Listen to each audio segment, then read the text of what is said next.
Good morning, he said at, I don't know, 8 something. At exactly 8. I don't know where my glasses are, so I look weird. Gear Street, 42 Gear Street 5 is around the corner. Only 2 weeks away, and we haven't done really any setup for it yet because we're knee-deep in construction on the new house behind that wall to put an editing suite in the guest room, fix up the kitchen and the bathroom, storage area, and a large studio and control room because this is going to be a rentable studio for social media. And it is going to be one of the Gear Street studios. And the floor was just finished yesterday. So it's a crazy thing. So I'm organizing Gear Street, however I do that right now, renovating the house, and also there's products with deadlines that need to be done. But this video is about Sweetwater. Again, yeah, because the folks at Sweetwater happen to be ridiculously nice. Sweetwater is a massive sponsor this year. For Gear Street, they count as 2 brands, and that, of course, means send us shit to use in videos, maybe review, maybe have visible, whatever. And since they have certain interests in certain brands, they gave me a list. I said, oh, that could be interesting because Trey Xavier is doing a songwriting suite, so that could be cool for him to use. And we kicked a couple of things around. We're doing a mic day this year. We're doing cab miking, acoustic miking, and acoustic guitar miking, and vocal miking, because we've got Sennheiser, Shure is passively here with products, Louis is here as always, and that gave us a chance for Sweetwater to send some mics. So Sweetwater's in 4 boxes. I've got 2 here. No idea where the others are, but we're gonna just quickly look inside what's happening. When I was at Sweetwater's Gear Fest, I kind of like the podcast setup. They had a Mackie DLZ podcast studio there, which is relatively new and cool. But I was like, I don't want to do this because I don't have a Mackie DLZ. I don't have the podcast mics. I don't have the things that go on the tables, the mic swivel things, headphones. I'm missing all of that. I would have to buy all of it. Then I talked to Sennheiser, and Stephanie was really nice and said, hey, I'm going to send you these mics for the event for, like, you know, podcasty things. I'm like, okay, but I've got Gravity here, an Adam Hall company, and Gravity is doing the mic swivel thing. So my head was like, wait, mic swivel things, we have the mics. Hey, Stephanie, do you have headphones? And so the last question was to Sweetwater, can we have a Mackie DLZ? So we're going to have a podcast corner. Where that corner is, I don't know yet because it's raining cats and dogs for weeks. Catalog. People. So I don't know yet. I don't know what this is here. Oh, cool. Okay, comes in a cardboard box. And the cardboard box, I assume, is a colorful box. I think.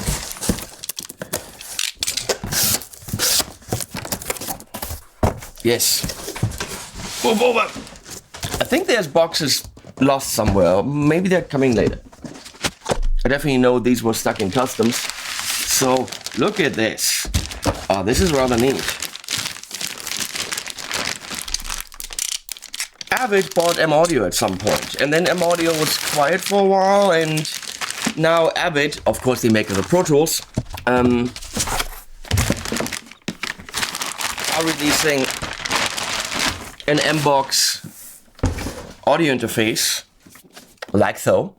Come on, I'm curious now, I want to see it. And that's going to be, for the event, in Trey's songwriting studio. Maybe it could be in the control room once we're done with it, if Sweetwater wants to leave it here. There is, that is nice. We got multi and purple outlets. And we have a purple USB cable with a big interference dongle thing on it. I do like tabletop interfaces because you can just grab it for volume adjustment and whatever. And this is a massive one, she said. And I can't get in it. No, there's literally, you have to cut it open. Okay. There's a lot of wrappings here. I mean, it is wrapped in 3 layers of plastic. Is that really necessary? I mean, one I get.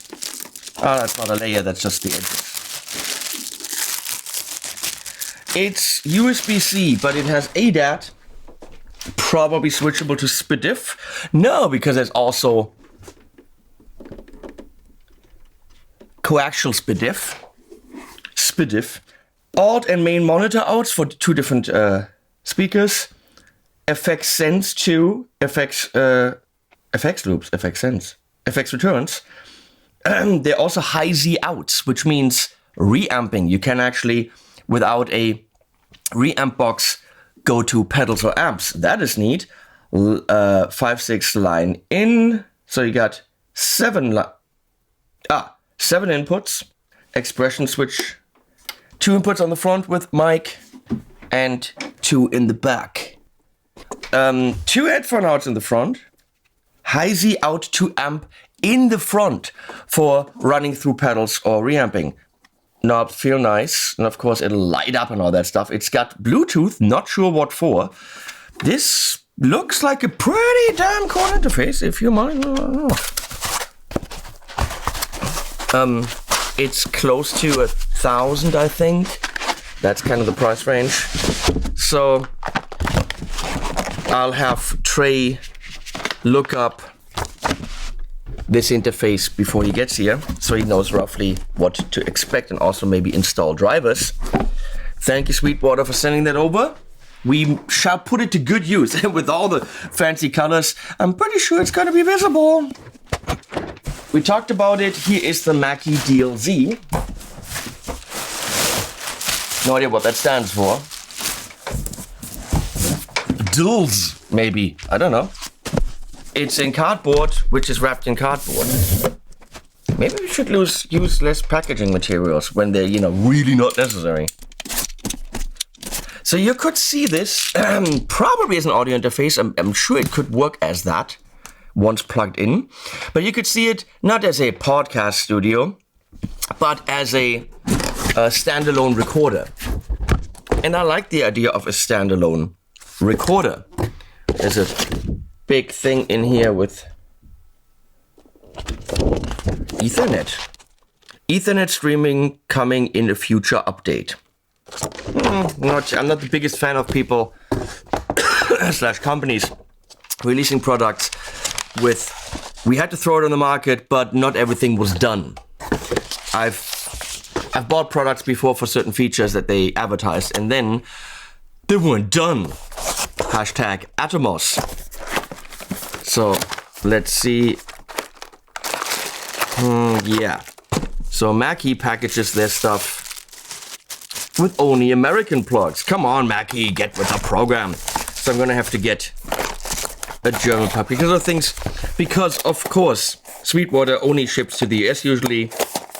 So that is obviously fully forgivable. That's not so heavy.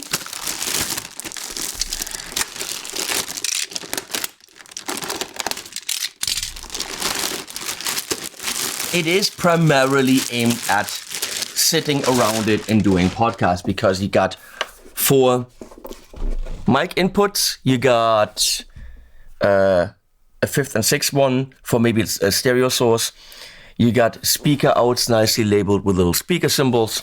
We have 4 headphone outs, which is aiming at a podcast. A mini input, mini jack for a phone or whatever. Then a USB to hook it up to a computer and also stream the computer. Ethernet comes later. USB, who knows? Maybe record to a stick, USB stick, and micro SD, and a huge, nice, I think that's a touch display.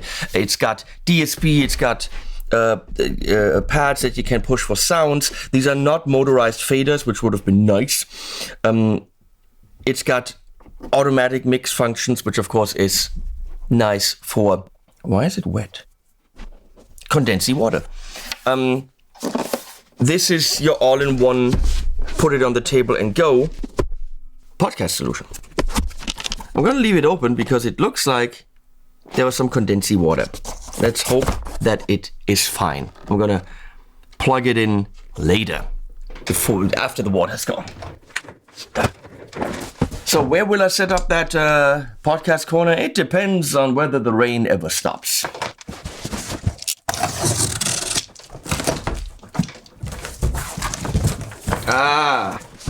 We're definitely missing boxes. I'm excited about this. This is the Bose S1 Pro Plus. We had the Bose S1, which is a battery-powered PA speaker with 2 inputs on a Gear Island, and it saved our ass so much. Now, the S1 Pro Plus has more DSP. It has a little display, so you can click on the knobs and do reverb, tone match functions, EQing, but it also has wireless. It has 2 slots where you can push in wireless modules. They get charged in here, and then you pull them out, play guitar, you pull them out, plug a mic in, or the mic could actually go transmit into another speaker. So whatever is in this speaker is in another speaker. You could plug it into the output of a mixer and transmit the mixer to it. There are a myriad of options.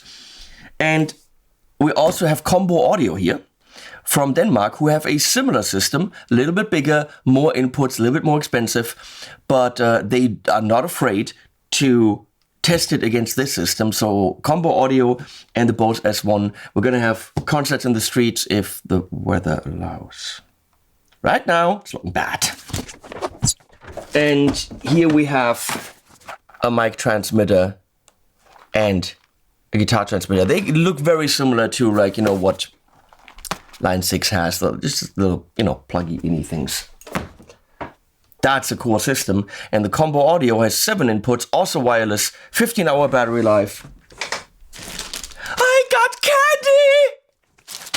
Here we have a little box. What's missing? We got the mics. We're definitely missing speakers. Soyuz 1973 from the company Soyuz. Very small box. I think it's $7.99, $8.99, something like this. And an homage to a very classic mic. They're supposed to be good. Handmade microphones. Look, it's cute. Recycled paper, and there's specky stuff.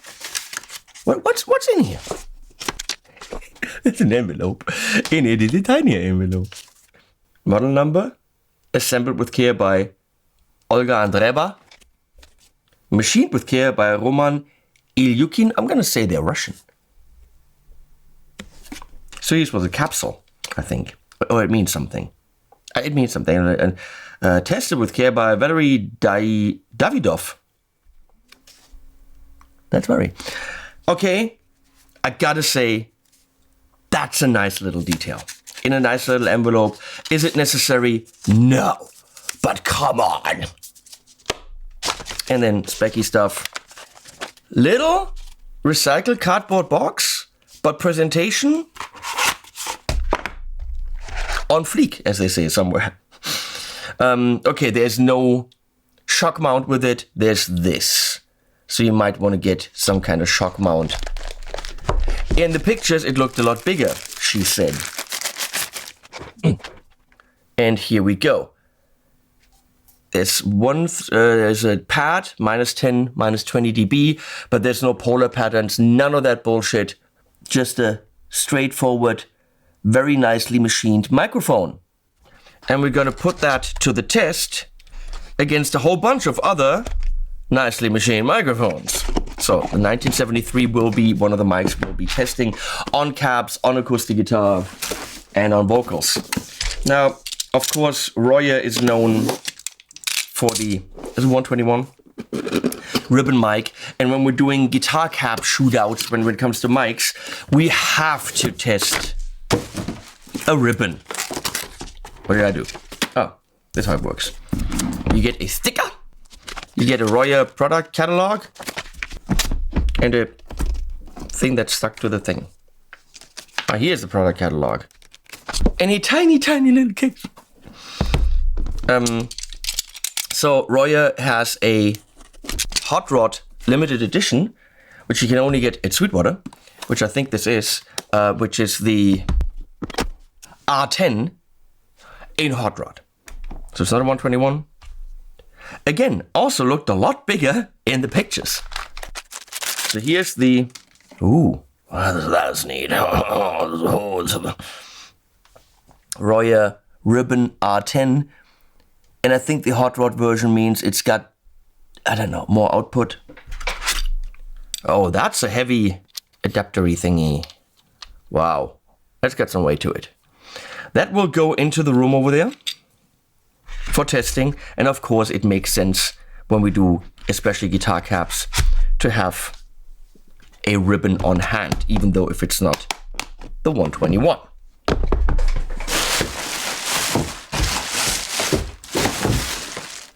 That's it for now. Other boxes still on the way. Thank you a million times, Sweetwater. Definitely the now slightly drippy Mackie will open a whole new thing at Gear Street, which is the podcast studio, which I completely ripped off your event, which, I don't know, you might or might not have ripped off of my event. But the thing is, the more the merrier. We can all help each other out and just bring everyone together. The brands, the YouTuber, the viewers. Just get people to know each other. It'll be better if we just all knew each other. It's just many people. For everyone to know each other, that's not really possible. You know what I'm trying to say. Thank you, Sweetwater. That was unboxing number 1. I don't know if we're going to do a number 2. Number 2 means poop. Because I'm knee deep in construction. I'm going to go in the kitchen now and rip out the floor 2 weeks before the event. There's also products to do. And 5 guitars that arrived. Animals at the end.